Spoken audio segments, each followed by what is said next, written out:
ချက်သားဟင်းအနှစ်ရွှဲလေးရဲ့မဆလန်အနတင်းတင်းလေးနဲ့ပန်းသေးခောက်ဆွဲကြော်လေးကြော်စားဖြစ်ပါတယ်။ဒီခောက်ဆွဲကြော်နည်းလေးကိုတော့မမအမ်မလီရဲ့ဗီဒီယိုကနေပြီးကိုကားပြီးတော့ကြော်ထားဖြစ်ပါတယ်။ပစ္စည်းလိုအပ်ချက်ကြောင့်ထပ်တူမကြပေမဲ့အနည်းဆက်ဆုံးတော့ကြော်စားဖြစ်ပါတယ်။ပါဝင်ပစ္စည်းလေးတွေကတော့အသီးရွက်ရဲ့ခောက်ဆွဲရဲ့ချက်သားရဲ့ပဲဖြစ်ပါတယ်။ချက်သားဟင်းနှစ်လုပ်ဖို့အတွက်ချက်သားရေမုံသားကိုရွှေသုံးထားပါတယ်။အသားလေးတွေကိုအမြောင်းလေးတွေလှီးပြီးတော့စီနဲ့ခဏအရင်ကြော်လိုက်ပါတယ်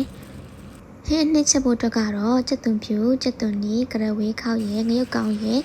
ကြီးရည်တွေကိုချက်သားနဲ့အတူစီသက်ပြီးတော့အရင်ချက်ထားပေးလိုက်ပါတယ်။ပန်းသေးခောက်ဆွဲကြော်ရဲ့အဓိကကတော့ချက်သားဟင်းရဲ့အနှစ်ပဲဖြစ်ပါတယ်။ချက်သားဟင်းရဲ့လေးချက်ထားတဲ့အချိန်မှာခောက်ဆွဲကြော်ဖို့အတွက်လာပြင်ဆင်ပေးပါတယ်။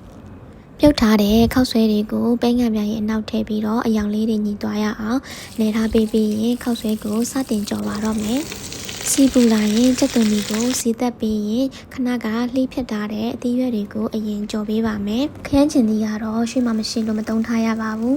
။အရသာအတွက်ကတော့သားမုတ်ရဲ့အချူမုတ်ရဲ့ဖြူစီနဲ့ပဲငံပြရဲ့အကျဲကိုထည့်ပေးပါမယ်။အရသာတွေထည့်ပေးပြီးတာနဲ့ခောက်ဆွဲကိုထည့်ပေးလိုက်ပါတော့မယ်။အသီးရွက်လေးတွေနဲ့ခောက်ဆွဲလေးတွေသမအောင်မှွေပေးပါမယ်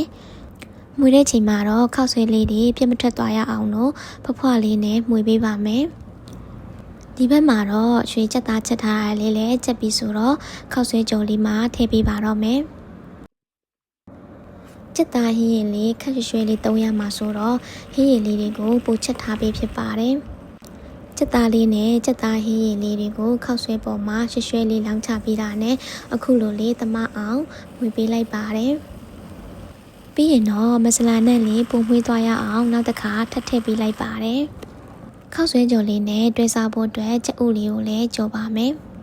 ချက်ဥလေးကိုတော့တီးသက်မကြော်တော့ဘဲနဲ့ခောက်ဆွဲလေးတွေကိုတစ်ဖက်ကပ်ပြီးတော့ဘေးရပဲစီလေးနဲ့ထည့်ပြီးတော့ကြော်ပေးလိုက်ပါတယ်။စားကန်ဒီမှာတော့ချက်သားဟင်းရည်လေးတွေကိုထပ်ပြီးတော့အပေါ်ကနေလောင်းထည့်ပေးလိုက်ပါတယ်။ရွှေကခင်းကျင်သီးမတုံထားတဲ့အတွက်ကြောင့်တမယာသီးလေးညှစ်ပြီးတော့စားမှာဖြစ်ပါတယ်။တမယာသီးမကြိုက်ရင်တော့မထည့်လည်းရပါတယ်။အရသာကတော့တကယ်ကိုကောင်းပါတယ်။ဒါကရွှေရဲ့ပထမဦးဆုံးတော့ကြော်စားခြင်းဖြစ်ပါတယ်။အားလုံးပဲလိုက်ကြော်စားကြည့်ကြပါတော့နော်။